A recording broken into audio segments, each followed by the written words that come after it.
हमेशा की तरह एक बार फिर से हाजिर हो आप लोगों के सामने एक नई सक्सेस स्टोरी लेकर के।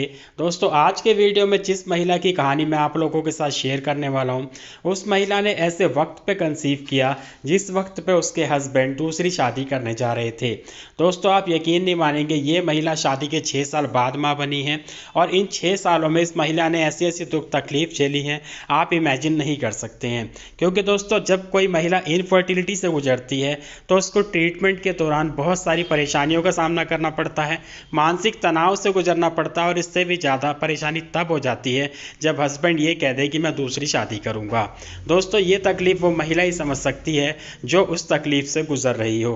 नमस्कार दोस्तों, स्वागत है आप सभी का हमारे यूट्यूब चैनल आलोक फिटनेस आइडियाज़ में। दोस्तों, वीडियो को पूरा ध्यान से देखिएगा, ध्यान से सुनिएगा और लाइक ज़रूर कीजिएगा, क्योंकि आपके लाइक करने से हमें मोटिवेशन मिलता है और हम और ज़्यादा मेहनत करते हैं। लाइक के साथ साथ इसे फेसबुक और व्हाट्सएप पे शेयर भी करें और लाइक करना शेयर करना फ्री होता है और आपके एक शेयर से किसी की ज़िंदगी बच सकती है। तो चलिए शुरू करते हैं।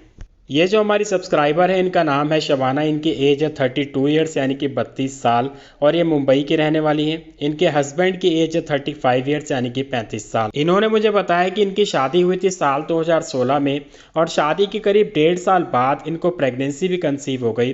लेकिन इनके साथ एक अजीब सा वाक़या हुआ, वो ये कि जब इन्होंने प्रेगनेंसी टेस्ट किया तो टेस्ट पॉजिटिव था और ठीक उसके 2 दिन बाद ही इनके पीरियड्स आ गए।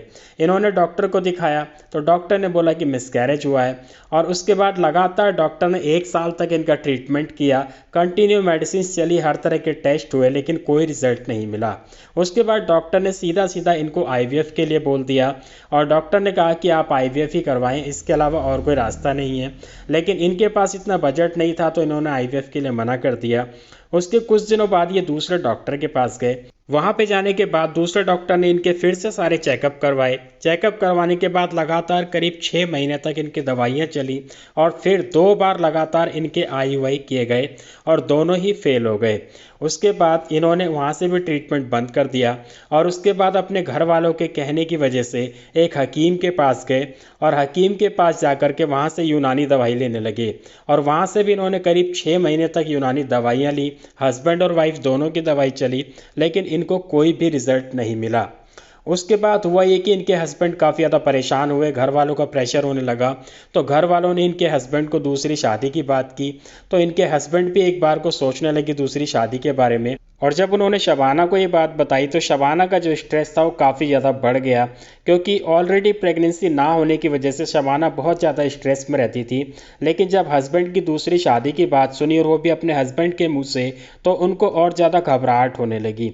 दोस्तों, इसके बाद उन्होंने अपनी एक फ्रेंड से बात की तो उनकी फ्रेंड ने इनको किसी डॉक्टर के बारे में बताया और ये उसके बाद उस डॉक्टर के पास पहुंची और डॉक्टर ने इनके चेकअप वगैरह किए तो डॉक्टर ने इनको बताया कि देखिए, आपकी जो एंडोमेट्रियम यानी कि जो बच्चेदानी की लाइनिंग है वो मोटी नहीं बनती है, वो पतली रहती है और इस कारण से आपको कंसीव नहीं हो पा रहा है।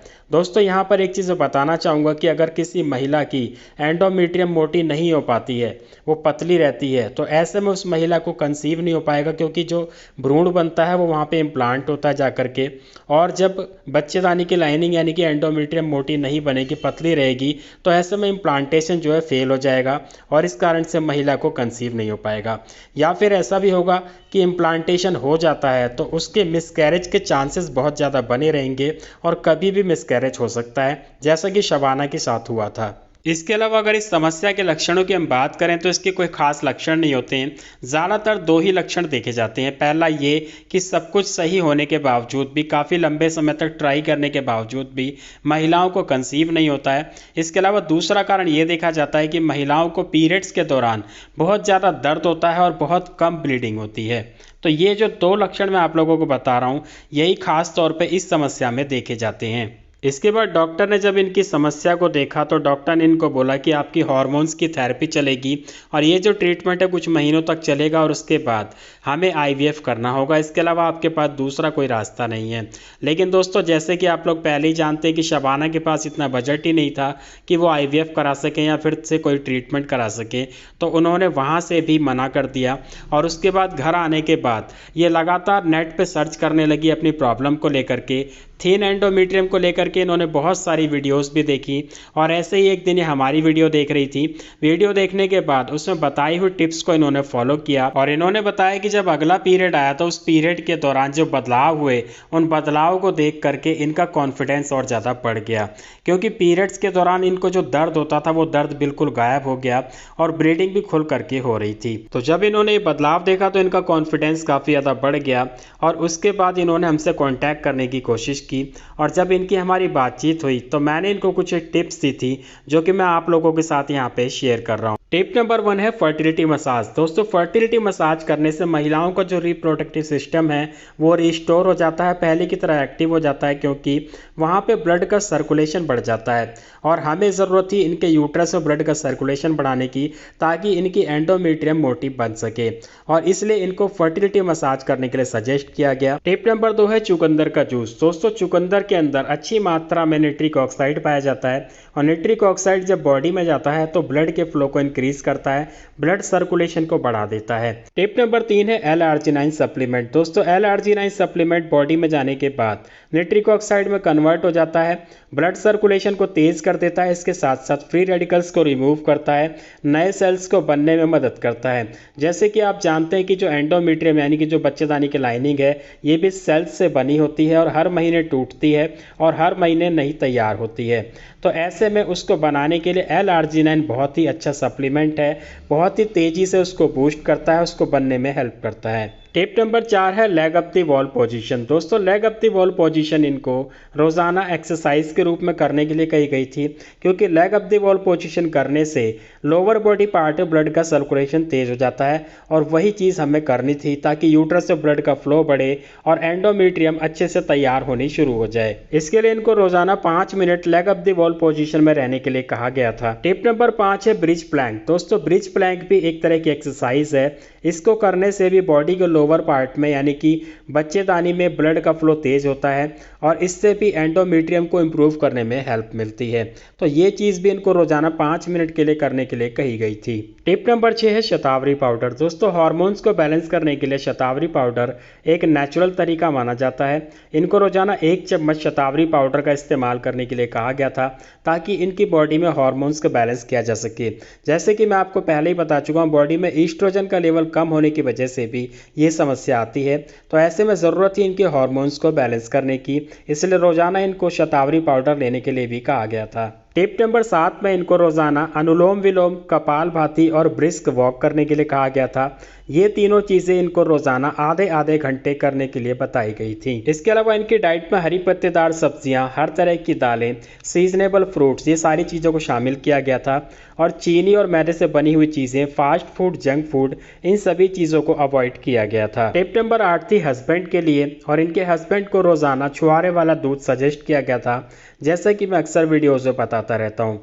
छुआरे वाला दूध दोस्तों इसलिए दिया जाता है ताकि स्पर्म क्वालिटी को बूस्ट किया जा सके। वैसे तो इनके हस्बैंड की रिपोर्ट नॉर्मल थी, लेकिन बढ़ती हुई एज के हिसाब से और स्ट्रेस के हिसाब से कई बार क्या होता है कि अच्छी रिपोर्ट भी ख़राब हो जाती है। तो ऐसे में हम नहीं चाहते थे कि इनके अंदर भी कोई प्रॉब्लम आए, तो इसलिए इनको भी साथ साथ में छुआरे वाला दूध दिया गया था और इसके साथ साथ रोजाना आधे घंटे की ब्रिस्क वॉक करने के लिए भी कहा गया था। ये सारी टिप्स इनको 3 महीने लगातार करने के लिए कही गई थी, लेकिन इन्होंने मुझे बताया कि 2 महीने इन्होंने सारी टिप्स को फॉलो किया।